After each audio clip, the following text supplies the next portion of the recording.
we decided to dive in more into the issue about how Black women are treated unfairly in sports.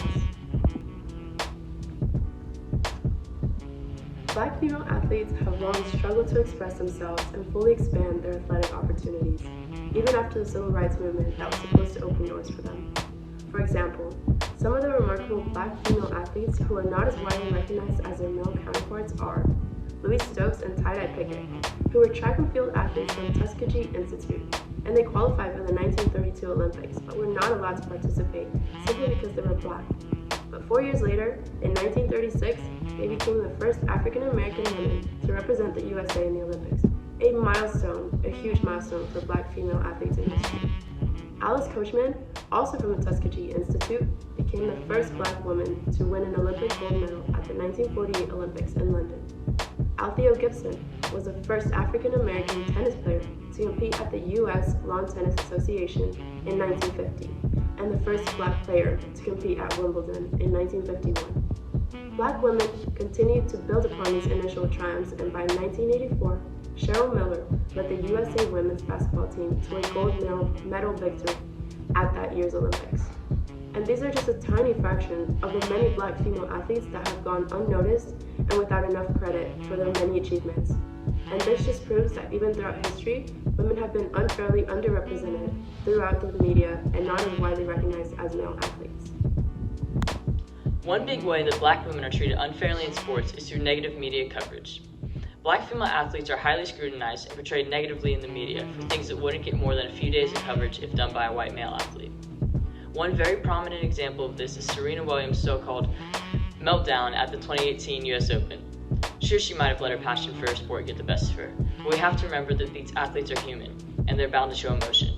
However, since she's a prominent Black female athlete, the media ran multiple negative stories about her, and this situation would not be as much of an issue if the athlete in question was white or a man. In American culture, typically, lighter-skinned Black women are deemed as more attractive than darker-skinned Black women. Because of the standard of beauty, many darker-skinned women in sports haven't been given the same opportunities as those of a lighter complexion. Many darker-skinned Black women, although being better athletes, are often overlooked and ignored compared to their fair-skinned competitors. Many Black women who are prominent in the media have spoken up about colorism, like Serena Williams, and they have also spoken up about how the effect it has caused them to have low self-esteem.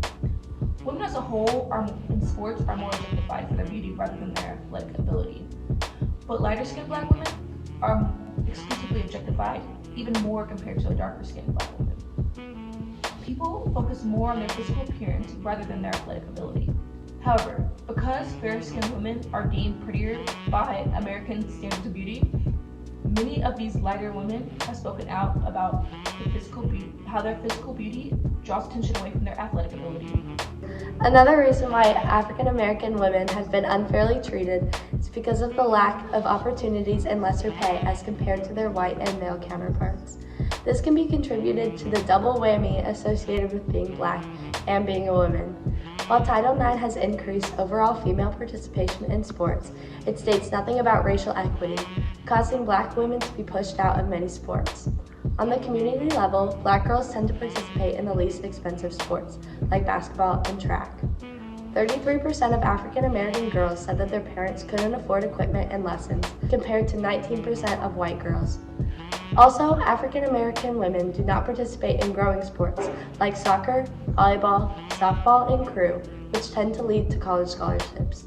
This is because predominantly Black high schools don't offer these sports for girls, and white high schools do. As a consequence, Black girls miss out on the positive aspect of organized sports at the high school and college level. With a lack of opportunities come less chances for Black women to make money from sports.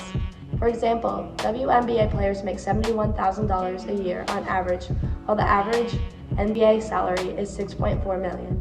The disparities between Black female athletes and other athletes are extreme and negatively impact their lives. Obviously, the treatment of Black women in sports is less than ideal. With the negative impacts of colorism on Black women, the lack of opportunities for Black women in sports, and the portrayal of Black women in the media, this ties back to the presentation of Pokey Chapman when she discussed how women in sports, both coaches and athletes, get paid a substantial amount less than their male counterparts in the same sport. Although we knew there was a wage gap between men and women in sports, we were surprised by how much of a difference in salary there was. We're also surprised by how colorism affects both darker-skinned Black women as well as lighter-skinned Black women. We as a society need to make an effort to look more at a female athlete's athletic ability rather than her physical appearance. There obviously needs to be some major changes in the way African American females are treated in sports. These issues need to be brought to light, and one way to do that is through an ad campaign. Athletes as a whole, but specifically Black female athletes, need to be humanized, and showing that they are more than just athletes, they are more than their skin color, and they are more than their gender is an effective way to do that.